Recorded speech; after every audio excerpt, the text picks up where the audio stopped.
El número de casas en venta en Cape Coral tuvo el mayor aumento en la Florida, un 56.7% con respecto al año anterior, pero no es el mayor aumento en la Florida.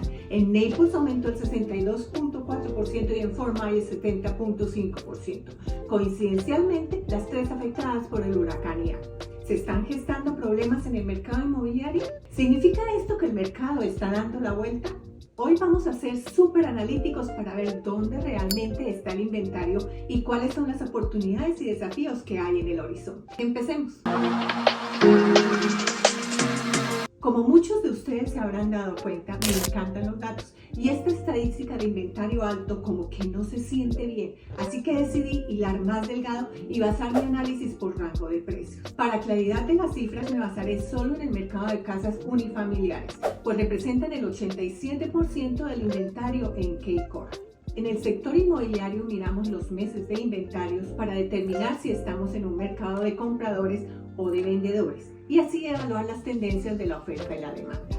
La regla general es que 6 meses de inventario se consideran un mercado equilibrado. Menos de 6 meses sería un mercado de vendedores y más de 6 meses sería un mercado de compradores. En simples palabras, cuando hay escasez de inventario, necesitamos más casas en venta. Perseguimos a los vendedores para que salgan al mercado para satisfacer la demanda y por eso es un mercado de vendedores. Por lo contrario, si hay muchas casas en el mercado, los compradores tienen mucho para escoger y los vendedores los atraen con incentivos y por eso es un mercado de compradores. En este momento tenemos 7 meses de inventario en Cape Coral y estamos en un mercado de compradores. Pero un momento, si miramos el inventario en el rango de precios por debajo de $420,000, que es el precio mediano de venta, y se considera la vivienda asequible, tenemos 3.7 meses de inventario. Mercado de vendedores.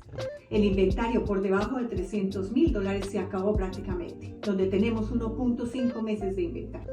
A pesar del inventario estar por encima del año 2019 prepandemia, año tras año hay menos casas por debajo del precio medio de venta. El 34% del inventario está por debajo de $420,000, de los cuales el 18% es nueva construcción. Cape Coral se enfrenta a una escasez en este rango de precios. Aquí es donde realmente necesitamos que salgan más casas al mercado. Hay menos constructores construyendo este tipo de bienes raíces. Es más, han desacelerado la construcción de más viviendas, pues aún se enfrentan a un costoso alto inventario en los otros rangos de precios. Por otro lado, aquellos propietarios que han acumulado 1 tonelada de capital y que quisieran hacer un cambio y mudarse son casi inexistentes, pues no quieren vender porque su pago mensual se duplicaría o triplicaría con las altas tasas hipotecarias. 7.22% esta semana y se mantendrán altas más tiempo de lo esperado.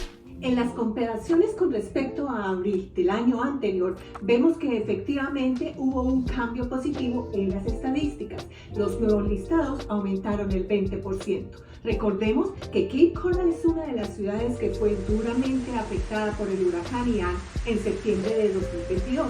Ian dejó miles de casas dañadas que han sido renovadas y puestas al mercado, y también el aumento del 26% en la nueva construcción, porque tanto individuos, constructoras pequeñas como grandes constructoras como Lennar y D.R. Horton han estado construyendo muchas casas en parte para dar cabida a la avalancha de recién llegados que apareció durante el auge de la compra de viviendas en la pandemia. La demanda total aumentó el 31% con respecto al año anterior, pero estuvo en caída durante todo el año. Fue solo en diciembre que se disparó debido a los atractivos incentivos ofrecidos por los nuevos constructores, quienes habían acumulado inventario. Y vemos aquí en la gráfica cómo especialmente el rango de precios por debajo del precio mediano de $420,000 sigue siendo el más demandado, con un aumento del 7.7% con respecto al mes anterior.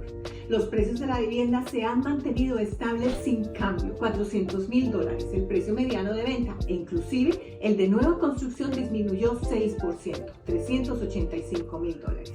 En conclusión, necesitamos nuevos listados por debajo de $420,000, vivienda asequible, y es una oportunidad para aquellos constructores y vendedores si quieren aprovechar esta demanda.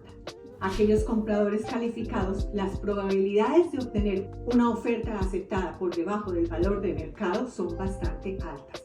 Estamos en un mercado de compradores con 7 meses de inventario en algunos ramos. Vive informado suscribiéndote a mi canal y dale like. Hasta pronto.